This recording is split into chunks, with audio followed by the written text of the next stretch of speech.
Quisiera que por favor me confirmen que puedan observar la presentación del día de hoy.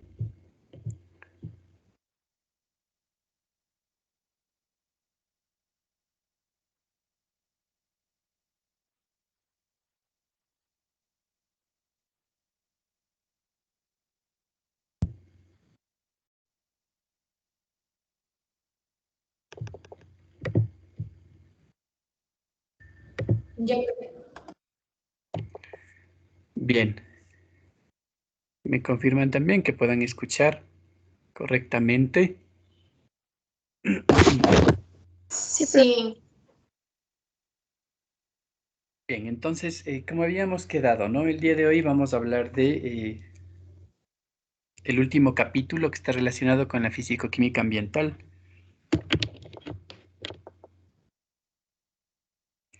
A pesar de que cuando íbamos avanzando en los capítulos, en las unidades, yo les mencionaba que para cada una de las de los temas, subtemas, pues teníamos esos puntos importantes que se relacionaban directamente con la carrera de ustedes, ¿no es cierto?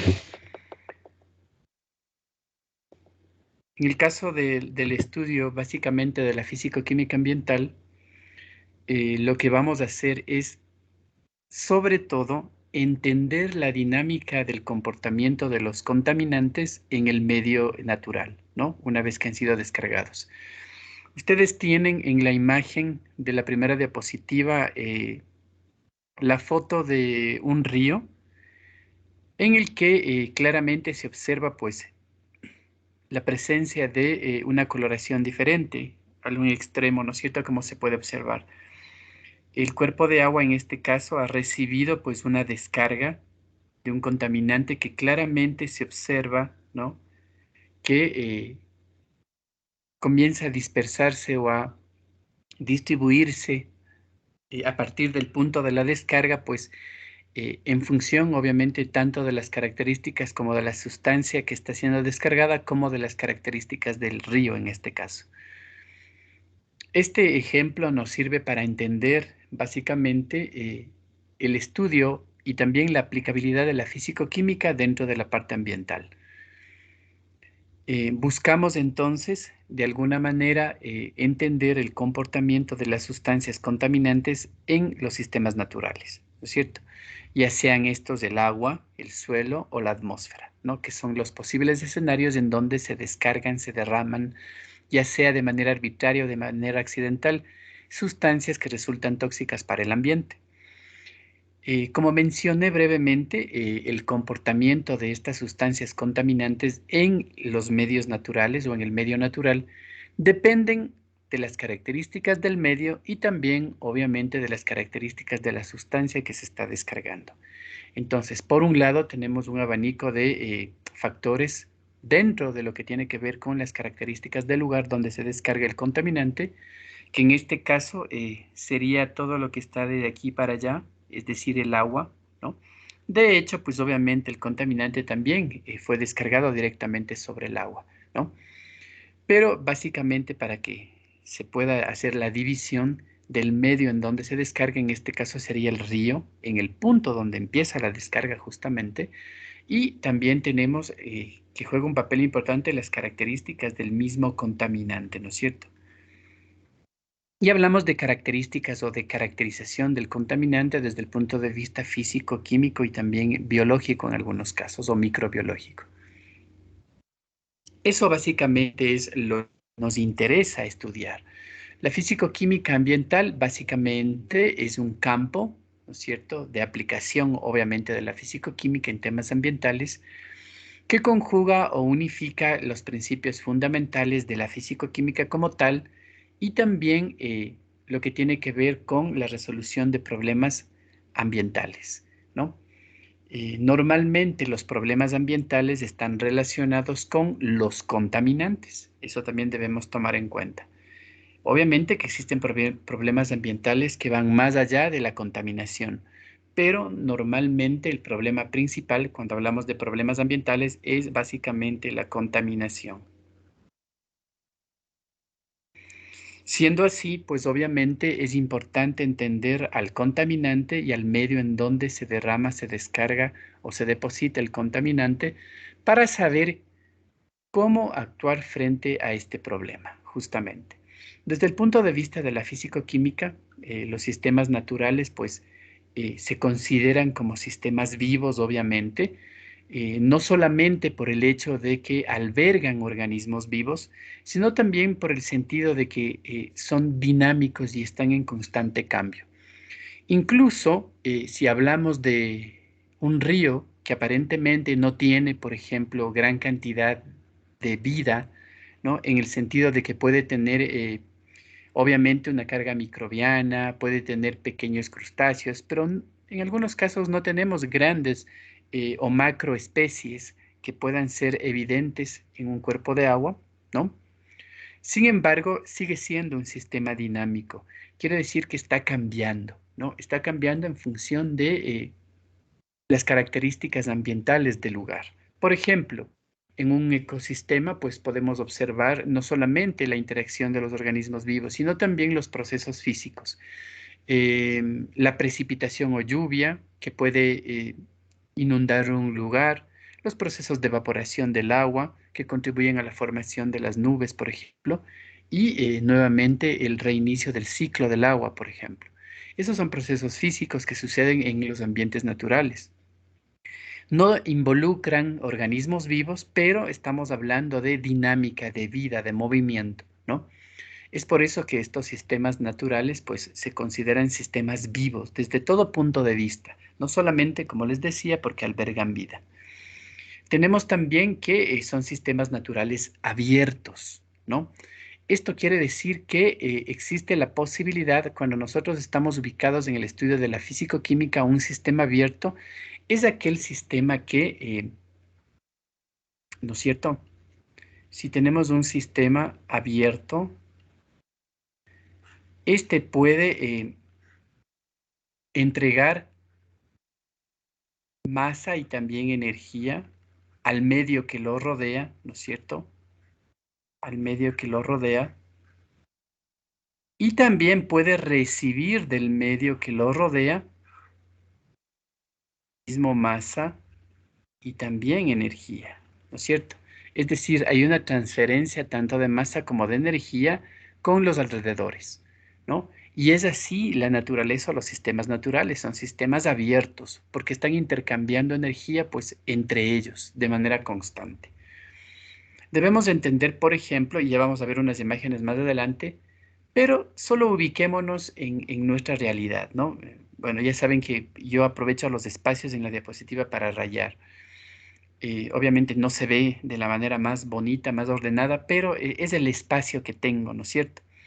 Entonces, imaginémonos, por ejemplo, un sistema natural, el suelo, donde tenemos, por ejemplo, plantas, donde tenemos al ser humano. También tenemos debajo de él lo que consideramos o lo que es el subsuelo, ¿no? Con sus diferentes capas. Y también por encima tenemos obviamente el contacto con todo este medio que rodea al planeta y que es obviamente la atmósfera. Entonces tengo la atmósfera por un lado, tengo la geósfera, que es el suelo donde pisamos, y todos los organismos vivos son parte de la biosfera. Y los seres humanos pues somos antropósfera. También obviamente somos organismos vivos. Y obviamente imaginémonos, por ejemplo, que en esta superficie, pues, o sobre la superficie, pues también tenemos un cuerpo de agua, ¿no? Y esto, pues, obviamente es hidrosfera. Cuando hablamos de que es abierto, hablamos que hay esta transferencia entre los sistemas naturales, ¿no? Por ejemplo, desde el suelo hacia la atmósfera, los procesos de evaporación, desde la atmósfera hacia la geósfera y también en general a la superficie terrestre tenemos los procesos de precipitación, por ejemplo. Tenemos que cuando un organismo vivo muere, se descompone y se integran nuevamente sus restos o sus residuos al suelo, ¿no? Asimismo, las nuevas plantas tomarán esos nutrientes, esos minerales y crecerán gracias a eso. Tenemos entonces ese intercambio activo, es por eso que los sistemas naturales son abiertos, complejos obviamente, porque en él participan pues múltiples especies y múltiples factores de manera permanente. Hablamos del agua en todas sus fases, hablamos de las sustancias que están disueltas en el agua, hablamos de los organismos que utilizan el agua para su supervivencia, que son la mayoría, por no decirlo todos. Hablamos justamente de todo eso y es algo complejo. Y dinámico, pues ya dijimos, está en dinamismo. No tenemos la vida no es estática, los ecosistemas naturales no son estáticos, sino todo lo contrario, están en constante cambio, ¿no? Y desde que existimos como especie, hemos seguido evolucionando, cambiando, adaptándonos, modificando, etcétera, a lo largo de la historia. Y eso seguirá siendo así.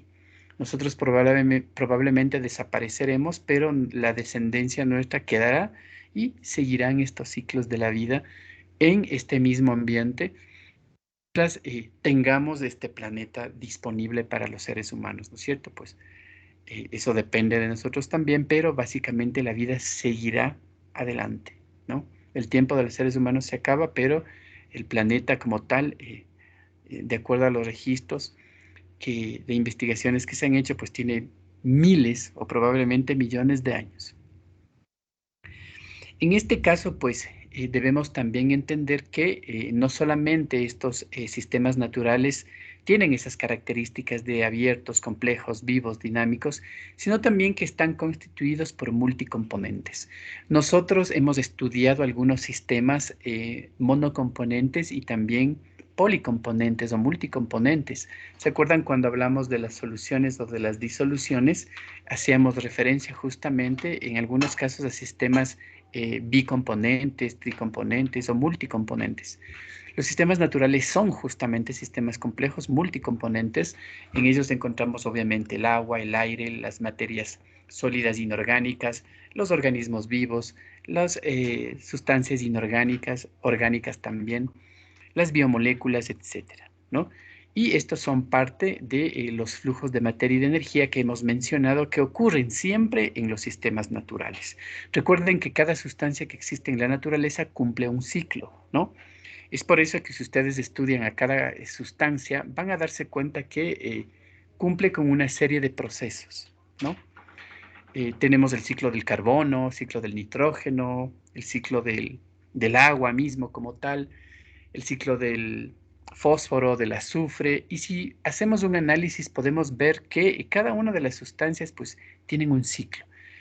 Van cambiando, se van modificando, se combinan, se recombinan, se regeneran, cambian, se modifican, etcétera, ¿no? Todo eso es flujo de materia y energía, ¿no? Y nuestra vida misma, el desarrollo de los seres humanos, es un flujo constante, tanto de materia como de energía con el medio. Para vivir necesitamos de los alimentos, necesitamos del agua, necesitamos del oxígeno o del aire, y recibimos eso del entorno, ¿no? En el caso de los seres humanos, pues hace mucho tiempo, sobre todo los seres humanos que vivimos en las ciudades, ya no sembramos nuestros alimentos, sino compramos, somos consumidores, ¿no? Pero necesitamos de esa fuente de energía que son los alimentos, ¿no? Asimismo, todo lo que utilizamos, pues nuestro cuerpo lo aprovecha, ¿no? Y lo que no necesitamos, pues asimismo lo desechamos. Y lo mismo sucede con cada una de las especies en los ecosistemas naturales y también en los ecosistemas artificiales como lo son las ciudades, ¿no?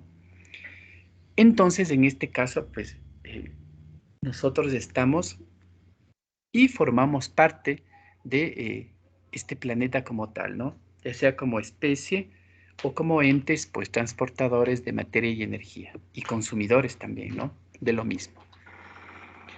Normalmente, cuando nosotros estudiamos los procesos físico-químicos en los sistemas naturales, debemos tomar en cuenta lo siguiente. Cuando nosotros hablamos de, por ejemplo, la existencia de una fase sólida, ¿no?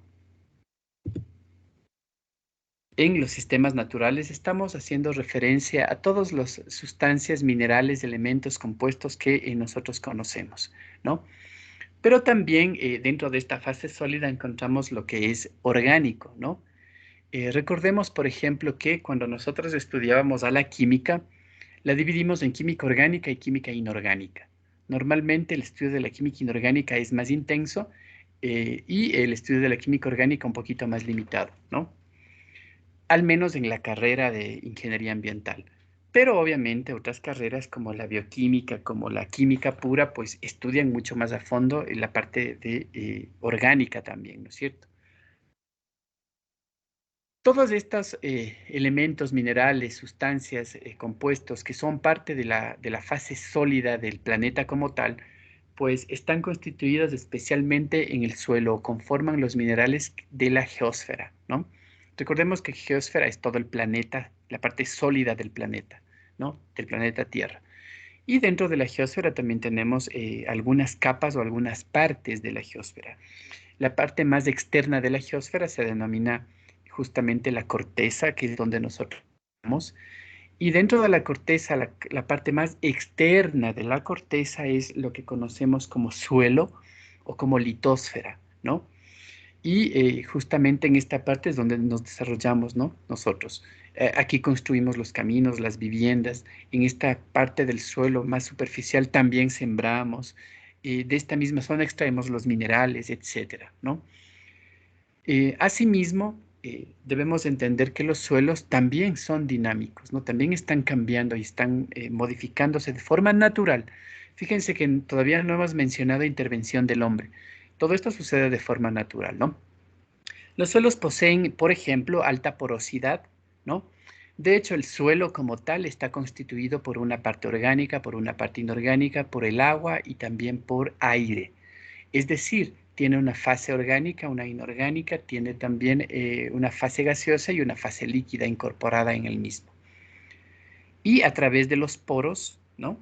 Imaginémonos, por ejemplo, que ustedes tienen una muestra de suelo que está magnificada o vista en un microscopio.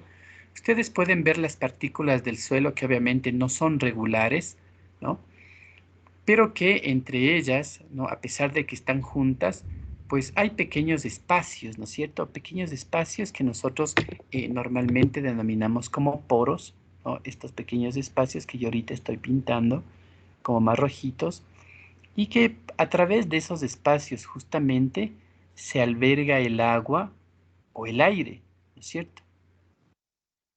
Cuando nosotros, por ejemplo, hacemos la actividad de arar, el suelo lo preparamos para la siembra, lo que estamos haciendo es incorporando aire a la parte sólida, al suelo, ¿no es cierto? Porque las plantas no solamente necesitan nutrientes, sino también el oxígeno y el agua. Y estos espacios que nosotros dejamos entre partículas cuando suavizamos el suelo, moviéndolo, descompactándolo, pues dejamos estos espacios libres para que se aloje ahí tanto el aire como el agua, que también es indispensable para el desarrollo de la vida, en este caso de las plantas. Los suelos entonces poseen una alta porosidad que permite la presencia de soluciones acuosas y gases, que son básicamente el agua con los posibles nutrientes y también el aire, ¿no? Pero lamentablemente estos espacios no solamente pueden ser ocupados por el agua y el aire, sino también por contaminantes. Muchos contaminantes están en fase líquida o pueden estar disueltos en agua. O también pueden ser gases contaminantes, ¿no es cierto? Que pueden ocupar estos espacios en el suelo, por ejemplo. Es decir, no solamente las cosas positivas se pueden alojar y albergar en estos poros, en estos espacios, en las partículas de suelo, sino también los contaminantes. Y esto es importante decirlo, ¿por qué? Porque una de las formas más comunes de contaminación es justamente, cuando hablamos de contaminación, eh, hablamos de contaminación del aire, del suelo y del agua sobre todo. Y en el suelo, pues los contaminantes se albergan de esta forma, en esos espacios, y obviamente también sobre el suelo. Los desechos sólidos, la basura común que generamos en las ciudades, termina En algunos casos en la superficie del suelo, en otros casos enterrada, en otros casos en el agua, de esa forma, ¿no? Y es por eso que cabe recalcar lo que se acaba de mencionar, ¿no? El transporte vertical del agua en el suelo, ¿no es cierto?, penetra en las distintas capas y a través de las diferentes capas, pues va arrastrando aquellas sustancias, tanto orgánicas como inorgánicas, que pudieran ser solubles en el agua. Nosotros hablamos en un punto de solubilidad con ustedes, ¿no? Y sabemos que la solubilidad está relacionada con la capacidad de ciertas sustancias para disolverse en el agua, ¿no es cierto? Como el agua es el disolvente universal, en este caso también el agua puede ser la responsable de solubilizar algunos contaminantes y llevarlos a través de ella, me refiero a través del agua, en el suelo hacia las capas inferiores. Imaginémonos, por ejemplo, que yo tengo aquí escombros, basura en la superficie del suelo, ¿no? Tengo residuos sólidos en la capa más superficial del suelo. Este es el suelo. Y que en esta zona pues llueve mucho, ¿no? La lluvia pues va a solubilizar aquellas sustancias que son compatibles con el agua y aquí va a aparecer un proceso de infiltración o filtración del agua, pero también va cargada de los contaminantes. Entonces tenemos H2O más contaminantes que van a estar infiltrándose, ¿no? Y mientras más solubles sean las sustancias sólidas que están aquí en la superficie, ¿no? Pues más fácil será para el agua acarrearlas y llevarlas hacia el subsuelo, ¿no? Y es así como se movilizan, por ejemplo, ciertos contaminantes a través del suelo. Tenemos entonces en este caso, pues, el transporte vertical. Normalmente el peso del agua hace que el sentido del fluido sea el sentido del gravitatorio, justamente por eso especialmente se mueve hacia abajo. Pero tomando en cuenta las características que tiene el agua, ustedes en algún momento debieron estudiar, por ejemplo, las propiedades del agua. Y una de las propiedades que también tenía el agua era la capilaridad, ¿no es cierto? Y de hecho es una propiedad que tienen algunos líquidos, no solamente el agua. La capilaridad hace que el agua, en este caso, no solamente fluya en el sentido gravitatorio, es decir, hacia abajo, ¿no? Por la atracción de la gravedad me refiero, sino también puede hacer recorridos diferentes, ¿no? En algunos casos el agua puede moverse diagonalmente y en algunos casos incluso después de descender puede volver a ascender, ¿no? Y esto debido a la capilaridad, que es una propiedad de los líquidos y también porque brinda esa facilidad del medio sólido en donde se está difundiendo el agua, ¿no? Seguramente ustedes en algún momento, cuando se pusieron a caminar en un día lluvioso o después de la lluvia, se van a dar cuenta que aparentemente de la nada comienzan las bastas de sus pantalones a humedecerse desde abajo hacia arriba, ¿no? Y eso es provocado obviamente por el fenómeno de la capilaridad. En este caso el agua asciende, ¿no? Vence la gravedad y asciende por la fibra, en este caso textil, y sube, ¿no? Y ustedes van a encontrarse que luego las bastas, pues toda la parte baja, los primeros 10, 15 centímetros ya están mojados, ¿no? Incluso sin haber pisado directamente un charco, por ejemplo, ¿no? Sino por el contacto del agua que desde abajo comenzó a subir, ¿no? Bien, esto podemos observar y esto sucede también en las estructuras de suelo, ¿no? Que son aquellas que en este caso pues favorecen a los movimientos del agua, ¿no? Este fenómeno pues también puede conducir o propiciar otros, ¿no? Una vez que las sustancias están, por ejemplo, en el suelo y han bajado, han descendido, se han movido a través del suelo, también pueden sufrir otros procesos, como por ejemplo el proceso de meteorización, ¿no? Que son procesos que le suceden sobre todo a los sólidos, ¿no? A los minerales, cuando tienen contacto tanto con el agua como con el aire y también con los organismos vivos, macro o microorganismos. En algunos casos, por ejemplo, algunas formas orgánicas se transforman en formas inorgánicas. Pensemos, por ejemplo, la transformación de algunas sustancias presentes en las heces, presentes en la orina, que tenían originalmente formas orgánicas, algunas sales amoniacales, por ejemplo, algunas proteínas, por ejemplo, que terminan convirtiéndose finalmente en nitritos, en nitratos, en nitrógeno gaseoso incluso, ¿no? Gracias a procesos físicos, químicos y biológicos que suceden en el suelo, ¿no? Y también gracias a las condiciones climáticas, a la luz, al calor, a la energía del sol, obviamente, a la presencia del agua, etcétera. El sistema medio ambiente y la relación con la contaminación. Como habíamos mencionado, ahora sí vamos a tomar en cuenta los procesos de contaminación. Nosotros sabemos que la contaminación de forma general, pues, puede ser natural, pero también puede ser antropogénica, es decir, causada por el hombre, ¿no? Normalmente la contaminación de origen natural, como seres humanos, nunca nos ha interesado remediarla normalmente, porque son procesos naturales que suceden y que el hombre no tiene la capacidad de detenerlos, ¿no? Pero obviamente cuando nos afectan directamente, pues sí hacemos lo posible para remediarlos. Por ejemplo, cuando ha habido, qué sé yo, el problema de el deslave de una montaña. No solamente hubo que se dañó la carretera, taponó la vía, taponó un río, sino que también las sustancias minerales que contenía esa montaña, esa, esa, esa masa sólida, pues comienza a quedar expuesta, ¿no? Probablemente algunas sustancias minerales resulten algo tóxicas para ciertas especies o para el hombre. Estaban en la montaña, no nos dábamos cuenta. Después del derrumbe afloraron y quedaron expuestas al agua que solubiliza y también al aire que puede dispersarlas también, o a la lluvia o al sol que también puede modificarlas químicamente. En este caso, pues estas sustancias que estando como minerales en la montaña, pues probablemente no había la posibilidad de contacto con el hombre. Después del derrumbe, sí hay la posibilidad, ¿no es cierto? Y probablemente un contaminante llega a la presencia a una zona habitada. El hombre, en este caso, si llega el contaminante naturalmente a una forma, a un lugar donde el ser humano habita, pues tiene que limpiar, ¿no? Pero normalmente esas son las situaciones cuando nos afecta directamente que tenemos que remediarlas. En el caso de la contaminación antropogénica, pues sí es responsabilidad del ser humano en todos los casos remediar, ¿no? Limpiar lo que ha provocado. Y dentro de la contaminación antropogénica, pues tenemos muchísimas formas de contaminación, como ya habíamos mencionado. Contaminación del agua, contaminación del suelo, contaminación del aire, ¿no? Y los contaminantes pueden clasificarse de muchas formas. Eh, Cuando hablamos de contaminación, pues, también podemos hablar, por ejemplo, de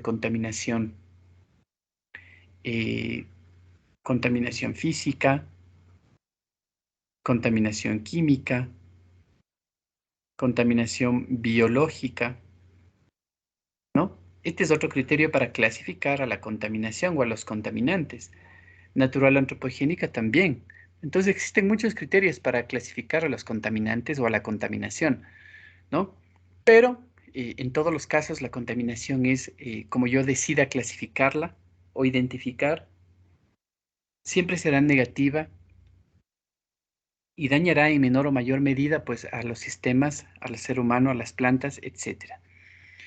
Bien, nosotros tomando en cuenta que la contaminación sí es algo en lo que tenemos que intervenir para eliminarla, para prevenirla, para remediar, eh, en ese ámbito pues comienzan a aparecer más y más la relación justamente de la termodinámica y de la físico-química, obviamente, con los procesos que se dan en la naturaleza.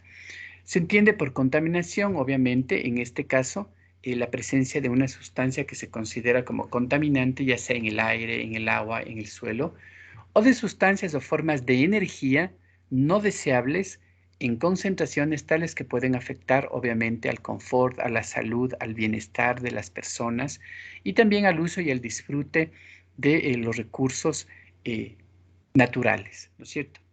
Esto es un concepto bastante amplio y bastante completo de lo que es la contaminación, ¿no? Cuando se da la contaminación, suceda donde suceda, pues hay estas alteraciones, hay esta afectación, ¿no?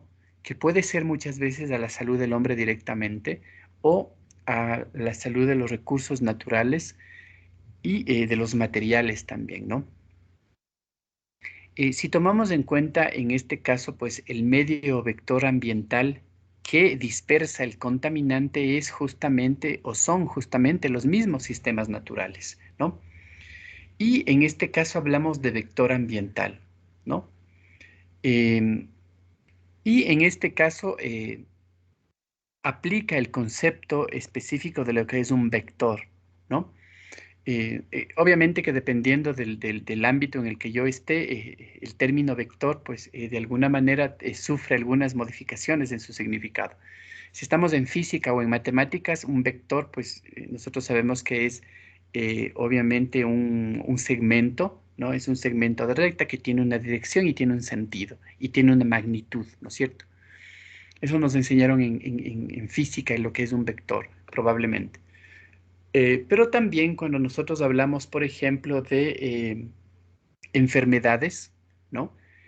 Pensemos, por ejemplo, en la famosa malaria, en el dengue, en la chikungunya, eh, que son enfermedades causadas por vectores, ¿no? En este caso, mosquitos, ¿no? Estos mosquitos, obviamente, no todos los mosquitos son los transmisores de estas enfermedades, sino solo algunas especies de mosquito.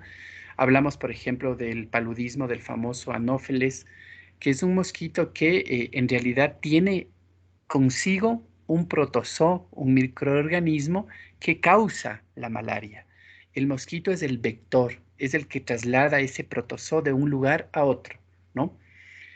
Eh, y ese concepto de vector transmisor de enfermedades, en este caso, el medio ambiente se convierte en el vector por donde se mueve el contaminante, ¿no? Y esto, pues, gracias a las características de nuestra naturaleza, del aire, del agua y del suelo, ¿no? Si ustedes, como yo les decía, provocan un derrame de petróleo, ¿no? Hoy, por ejemplo, en esta semana ha ocurrido un grave problema de un derrame de petróleo en Perú, en la costa, causado por una petrolera, por Repsol, y me parece que son 6.000 barriles de petróleo que se han derramado, y que el derrame fue básicamente en el agua, ¿no? Me parece. Y del agua pues pasa directamente a todo lo que tiene contacto con este sistema. Aparentemente pues habrá una parte que gracias al oleaje pues llegó hasta la playa, ¿no? De ahí pasó obviamente a la parte sólida, al suelo, a las rocas, y todo el tiempo desde el momento del derrame estuve en contacto con organismos vivos, con especies acuáticas, ¿no? También un porcentaje se habrá y sigue evaporándose hacia la atmósfera. Hay muchos hidrocarburos que están contenidos en el petróleo que son volátiles. Eso quiere decir que una parte ya se está o ya está trasladada a la atmósfera, ¿no? Pues probablemente nosotros sabemos que el petróleo por la densidad que tiene, que es menor a la del agua, flota, ¿no? Pero esto no quiere decir que el sedimento, cuando baja la marea, pues el sedimento marino me refiero, sobre todo de las playas, tenga contacto con esta sustancia contaminante en este caso. Fíjense que el petróleo pues es un recurso, es un recurso natural muy útil para el ser humano. De ahí salen miles y miles de derivados, incluidos los combustibles que usamos para movilizarnos día a día, y que no tendría que ser un problema ambiental. Si se lo maneja adecuadamente con la responsabilidad del caso, no hubiera ocurrido esta desgracia. Lamentablemente pasó y se convierte en un contaminante grave para la naturaleza, ¿no? Y no solamente sucede esto en el Perú, ha sucedido en el Ecuador múltiples veces. Tenemos problemas muy grandes en ciertas zonas de la Amazonía por derrames, por irresponsabilidad de las compañías que han manejado. Ustedes saben el gran problema que tenemos con Texaco, con la extinta Texaco, igual con otras empresas transnacionales que han hecho desastres en nuestro país. Y son problemas que han tenido que ver directamente con los sistemas naturales, ¿no? Del agua al suelo, del suelo y del agua también directamente a la atmósfera, también a los organismos vivos, ¿no? Imaginémonos, por ejemplo, que muchas especies micro o macro tuvieron contacto con esto, Gracias a ellos, las cadenas alimenticias inmediatas también tendrán contacto con estos contaminantes, ¿no? Asimismo, todos estos impactos a mediano o a largo plazo todavía no están determinados en esa zona, pero sin embargo, los procesos naturales que funcionan como vector de los contaminantes, porque la trasladan de un lugar a otro, pues siguen sucediendo pase lo que pase. Si el hombre hace una limpieza de esa zona, pues los procesos siguen sucediendo. Y si no lo hace, pues también siguen sucediendo, ¿no? Es decir, los procesos de volatilización o evaporación van a seguir, esté o no el hombre haciendo algo por limpiar.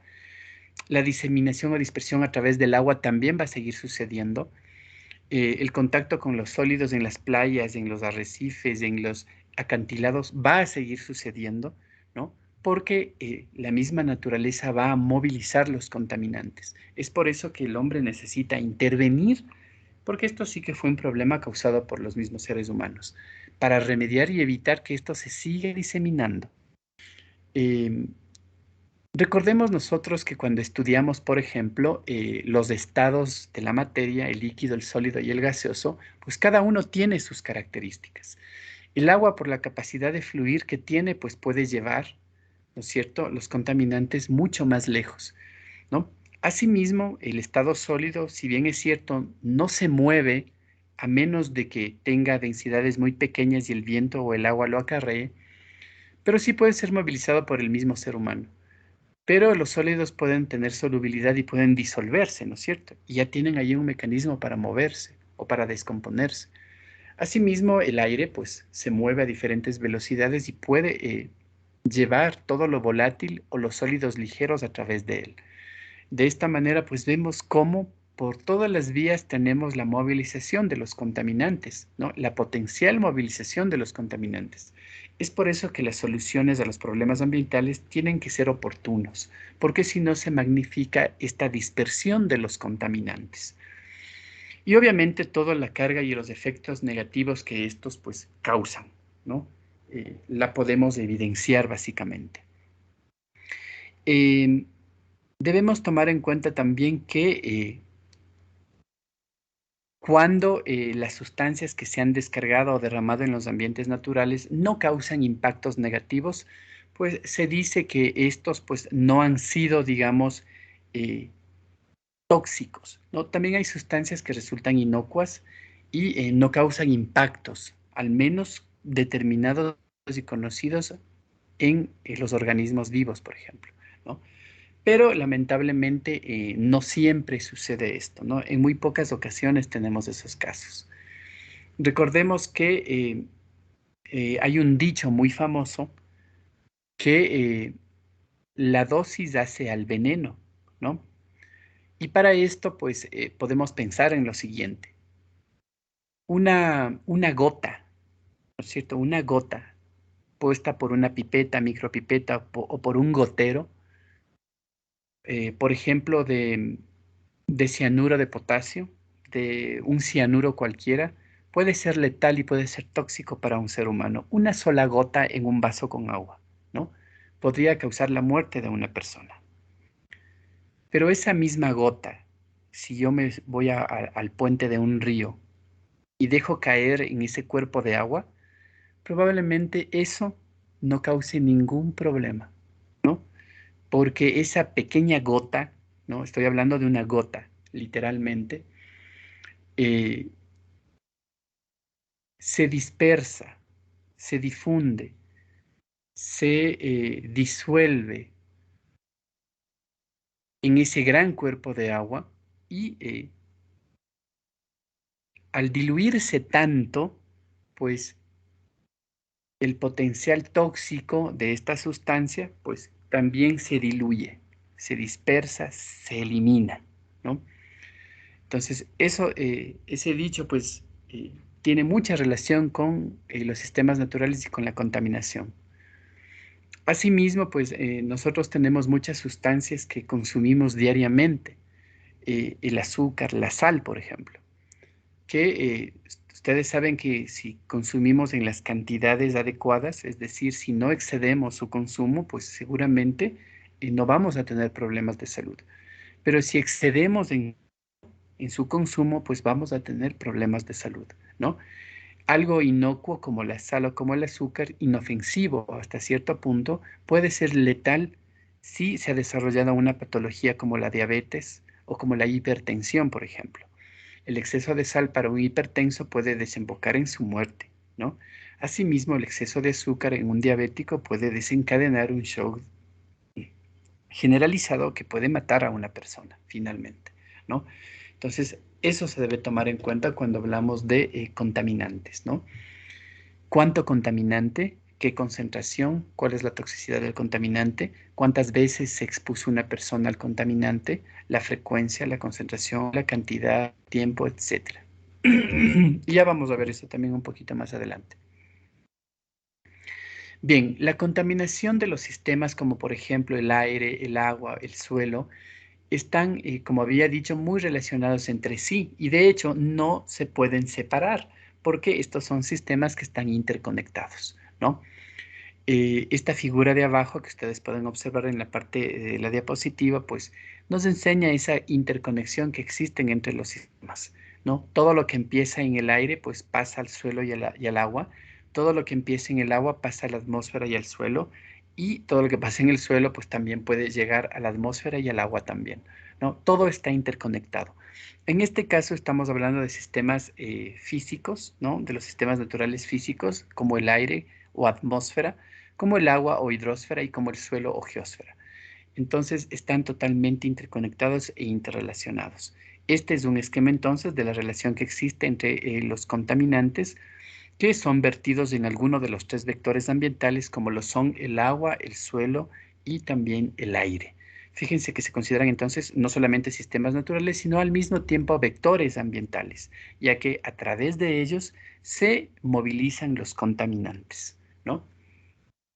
Yo les decía que existen procesos que desde el suelo, por ejemplo, terminan en la atmósfera, ¿no? Por ejemplo, hablamos de procesos de evaporación. Un contaminante en forma líquida, como lo que mencionamos que ha sucedido en Perú, hidrocarburos son fácilmente volatilizados y terminan en la atmósfera. Y así es como aparecen ciertos hidrocarburos que pueden ser muchos de ellos cancerígenos, como los famosos COPs y los famosos HAPs, compuestos orgánicos volátiles y compuestos aromáticos policíclicos, pueden terminar en la atmósfera, ¿no es cierto?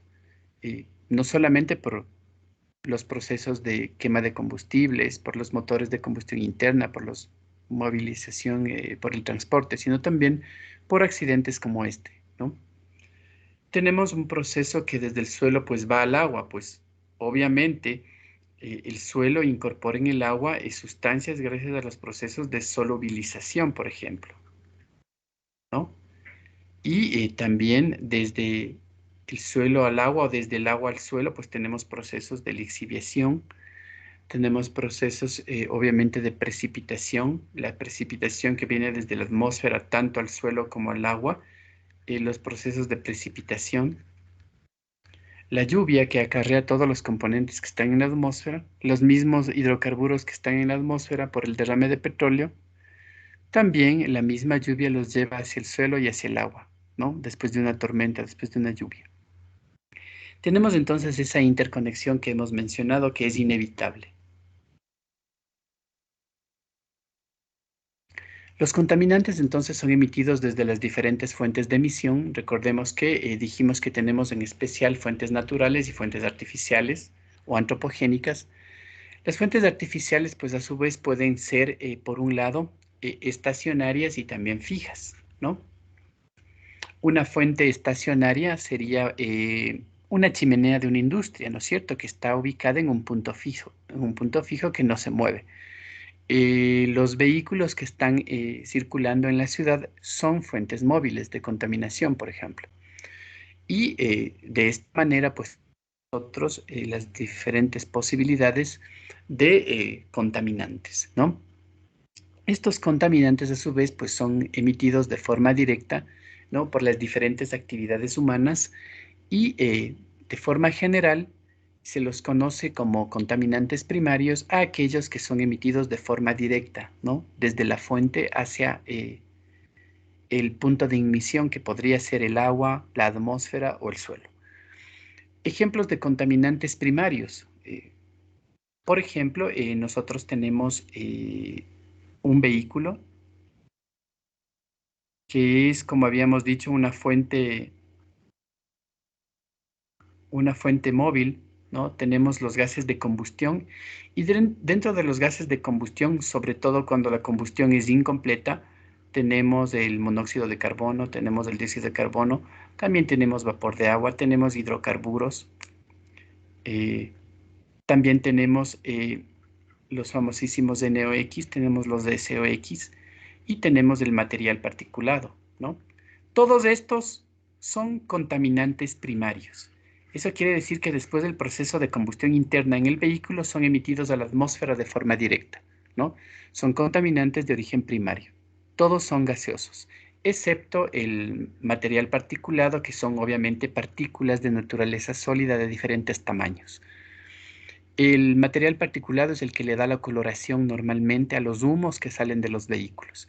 Si ustedes ven un bus, una volqueta, un tractor que emite humos de color negruzco o gris oscuro, pues quiere decir que esa coloración del humo está dada por el material particulado normalmente, que es hollín de la combustión, ¿no? Los vehículos nuevos, por ejemplo, automóviles que funcionan con gasolina, normalmente emiten unos gases de color un poquito blanquecino o casi incoloros. Eso quiere decir que el proceso de combustión es mejor, obviamente, en este tipo de vehículos, pero también están emitiendo contaminantes. El resto de contaminantes que podemos observar aquí son incoloros.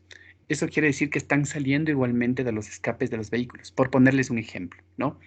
Esos son contaminantes primarios, por ejemplo, ¿no? Que se originan de un proceso específico y que son emitidos tal cual como son emitidos, ¿no? Estos a su vez en la atmósfera pues pueden sufrir muchos cambios. Pueden originar compuestos contaminantes secundarios, ¿no?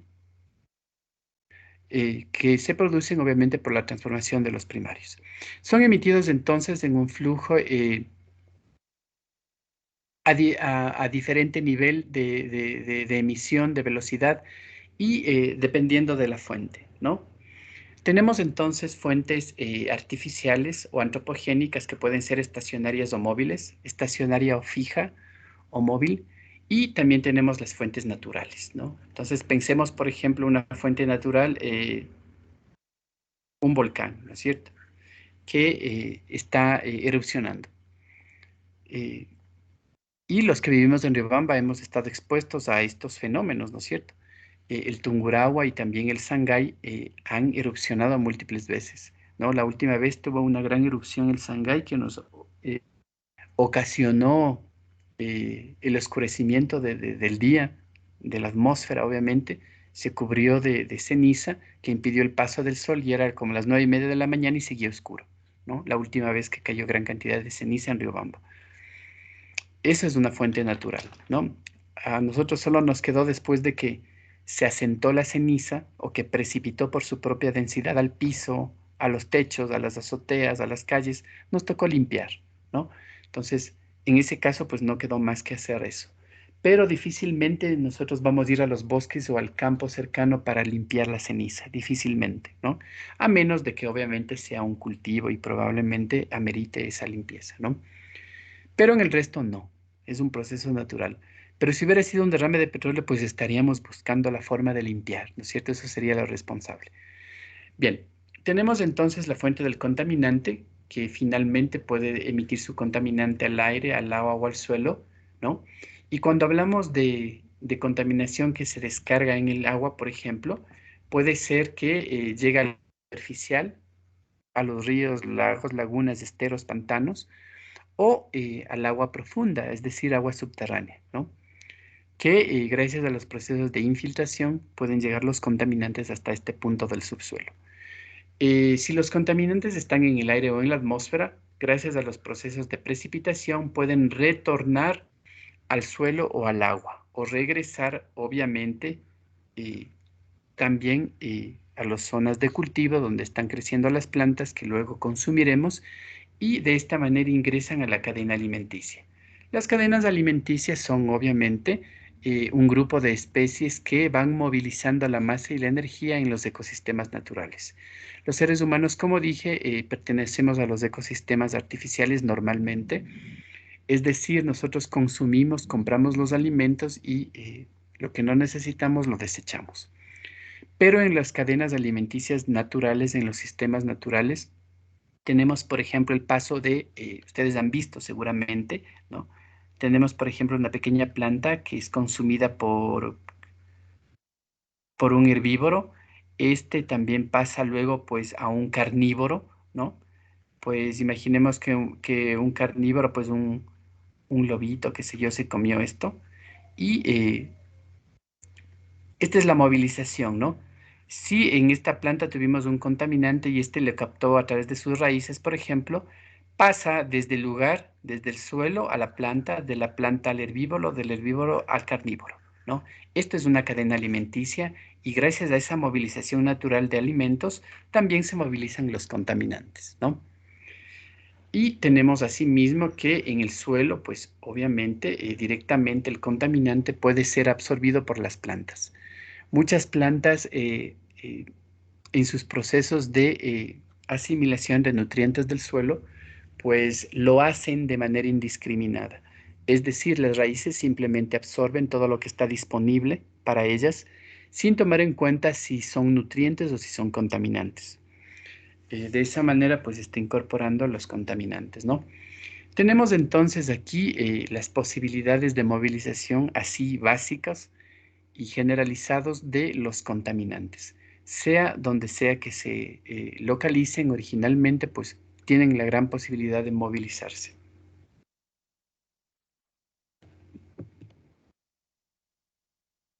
Bien, una vez que los contaminantes son emitidos al medio, pues pueden sufrir una serie de procesos o de cambios, ¿no? Por un lado, tenemos el transporte y dispersión.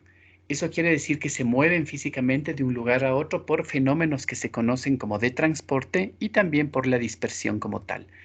Pero no solamente esta movilización y transporte o dispersión es lo que sucede con los contaminantes, sino también que pueden reaccionar químicamente, ¿no? Y pueden convertirse, como ya habíamos dicho, en contaminantes secundarios. Por ejemplo, si nosotros tenemos en la atmósfera que tenemos, por ejemplo, los famosísimos SOX, los SOX son gases y dentro de los SOX tenemos el SO, el SO2 y en algunos casos también el SO3, ¿no? Son óxidos de azufre.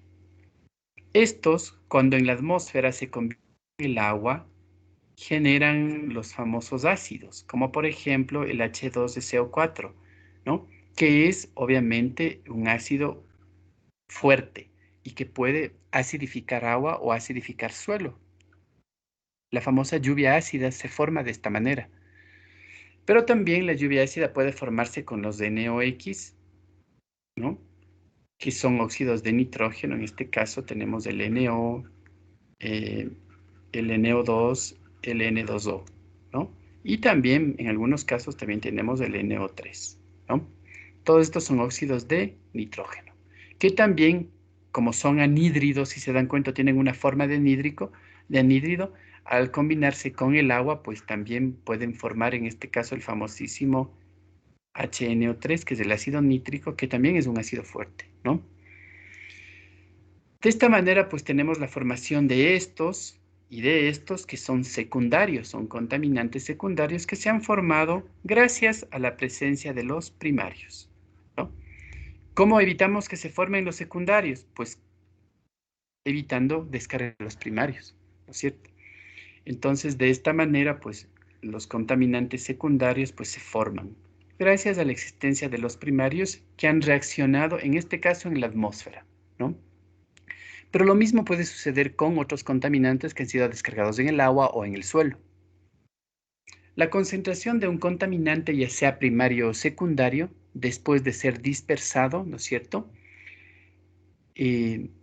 Nos dice es el nivel de emisión y tiene unidades de masa por unidad de volumen, normalmente, ¿no?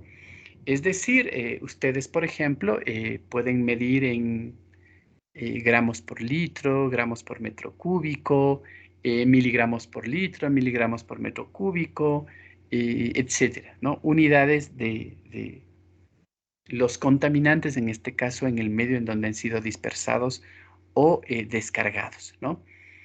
Inmisión es el punto que recibe la contaminación, ¿no? Si nosotros hablamos, por ejemplo, de un río en el que se descarga a través de una tubería, pues, un contaminante que viene de una industria, este es el punto de inmisión. Es el punto que recibe el contaminante, ¿no? En este caso, recuerden que estamos hablando de un río. Imaginémonos entonces que este río corre en ese sentido y este es el punto de descarga, es el punto que recibe el contaminante o es el punto de ignición que se conoce. En cambio, pues obviamente el lugar de donde viene pues es el punto de emisión, donde se emite el contaminante.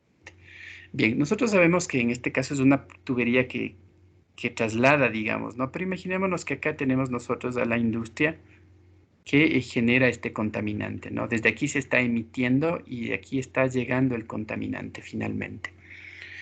Bien, nosotros tomamos en cuenta entonces, normalmente cuando hablamos de los contaminantes, unidades de concentración de los mismos, ¿no?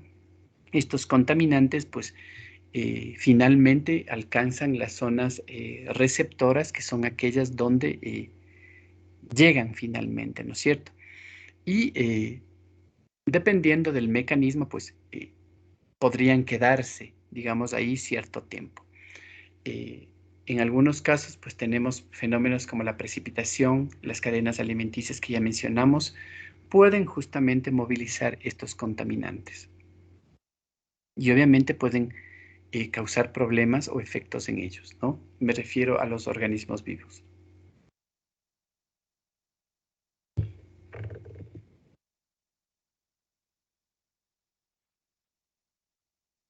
Bien, vamos a quedarnos hasta aquí. Para la próxima clase, pues, continuar.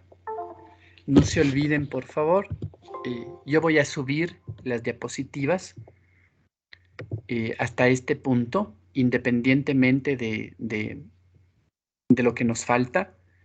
Yo voy a subir las diapositivas al aula virtual para que ustedes tengan una repasada hasta donde hemos visto el día de hoy, pero obviamente voy a subir las diapositivas completas, ¿no es cierto?